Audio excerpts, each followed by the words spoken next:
కొంతమందికి ఫోన్లు చేసి ఏం అడుగుతుండో క్రషర్ వాళ్ళని కూడా వదులుతలేడు. లాస్ట్కి అరటి పండ్ల వాళ్ళని కూడా వసూలు చేసినట్టు అసోసియేషన్ పెట్టుకొని నాకేమైనా తెచ్చారు తెలంగాణ అరటి పండ్లు కూడా అమ్ముకుంటారని. ఆంధ్ర విద్యా సంస్థల్ని బ్లాక్మెయిల్ చేసి పాలు కొనిపిస్తున్నాడు. నేను ఆంధ్ర వాళ్ళకి నీళ్ళు వదులుతున్నాను, సిగ్గు లేదు, ఆంధ్ర వాళ్ళ కాళ్ళ దగ్గర పాలు మోసి బతుకుతున్నావు. ఇంతకంటే నీచమైన జీవితం ఏమన్నా ఉంటుందా హరీష్ రావు? నారాయణ చైతన్య కాలేజీలు తెలంగాణ ప్రజల రక్తం పీలుస్తుందని మీరు తెలంగాణ ఉద్యమం సందర్భంలో చెప్పిన నువ్వు ఈరోజు అదే నారాయణ చైతన్య పాలు మోసి బతుకుతున్నావు. ఇంతకంటే నీచమైన బతుకు, మోచేతి నీళ్లు దాగి బతికే నా ఒక బతుక నీది. నువ్వు వచ్చి మమ్మల్ని మా మీద ఆరోపణలు. అందుకే ఈటెల రాజేందర్ గారు చెప్తాను, ఇష్టం నువ్వు ఎవరితోనూ పెద్దలు వెనకటి చెప్పారు, మంచోని 10 ఇచ్చి తెచ్చుకోవాలి, దుర్మార్గులను 10 ఇచ్చి వదిలించుకోవాలని. కానీ రాజేందర్ ఏందో మరి పాత సోపతికే పోతున్నాడు మళ్ళా.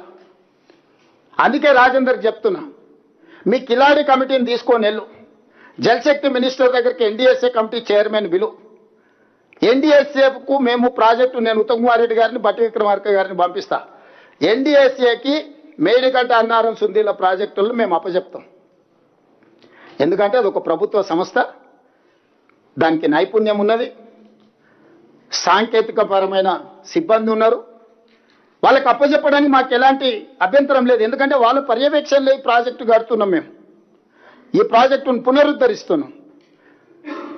State government doesn't have any objection to hand over to NDSA. We are there to hand over this project Medigadda Annaram Sundilla to NDSA authority, not this కిలాడి కమిటీ. అందుకే రాజేందర్ ఇమ్మీడియట్గా కేంద్ర ప్రభుత్వం దగ్గరికి వెళ్ళి తక్షణమే ఎన్డీఎస్ఏ కమిటీ చైర్మన్ను ఈ ప్రాజెక్టులను తాత్కాలికంగా వాళ్ళ ఆధీనంలోకి తీసుకొని ఇప్పుడున్న నీళ్లను ఎత్తిపోసి రైతులను ఆదుకోండి, ప్రజల పట్ల నీకున్న చిత్తశుద్ధిని మీరు నిరూపించుకోండి. మాకు ఎలాంటి అభ్యంతరం లేదు. మేంగా గేట్లు మూసి నీళ్ళు ఎత్తిపోసే పరిస్థితి లేదు. గేట్లు మూయకుండా నీళ్ళు ఎత్తడానికి కుదరదు. మేము గేట్లు మూసి నీళ్ళు ఎత్తితే ఈ గేట్లు కొట్టుకపోతే, ఈ ప్రాజెక్టు కొట్టుకపోతే కింద భద్రాచలం నుంచి ఊర్లే కొట్టుకపోతే ఎన్డీఎస్ఏ నివేదిక ఇచ్చింది. ఇది చట్టబద్ధం. ఎన్డీఎస్ఏ ఇచ్చిన ఆదేశాలను పాటించకపోతే they are liable for punishment with criminal prosecution. నేను అదే చెప్తున్నా, ఆయన తెలివితేటలు, ఆయన అట్లా చదివి 80,000 పుస్తకాలు చదివి సావు తెలివితేటలు ప్రదర్శించడానికే అవి కూలిపోయినాయి.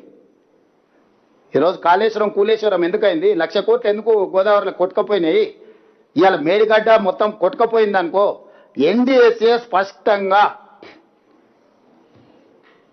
ఈయన మ్యానిపులేటెడ్ మీద ఉండొచ్చు, పొలిటికల్ మ్యానిపులేటెడ్. నేను యావరేజ్ స్టూడెంట్ని, ఉత్తమన్న కాస్త నాకంటే బెటర్గా ఎన్డీఏలో చదువుకున్న స్టూడెంట్.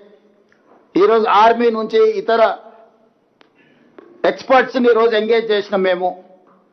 ఆ ఎక్స్పర్ట్స్ సూచనల మేరకు ఈరోజు మేము పనిచేస్తున్నాం.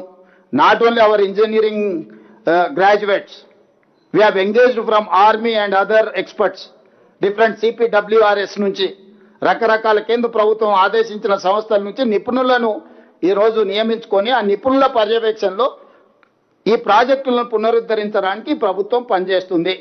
అట్లా కాదు మేము మేధావులం, మేము పునరుద్ధరిస్తామని వీళ్ళు బయలుదేరిండ్రు. మీరు ఉద్ధరిస్తేనే కదా 3 ఏళ్లలోనే కాళేశ్వరం కాస్త కూలేశ్వరం అయింది, 1,00,000 కోట్లు గోదావరిలో కొట్టుకుపోయినాయి. అందుకే ఇప్పుడు రాజేందర్ గారిని పెద్దరికం తీసుకోమని చెప్తున్నా. నేను ఈ ప్రెస్ మీట్ ప్రత్యేకంగా పెట్టడానికి ఈటెల రాజేందర్ గారికి నేను సవినయంగా విజ్ఞప్తి చేస్తున్నా.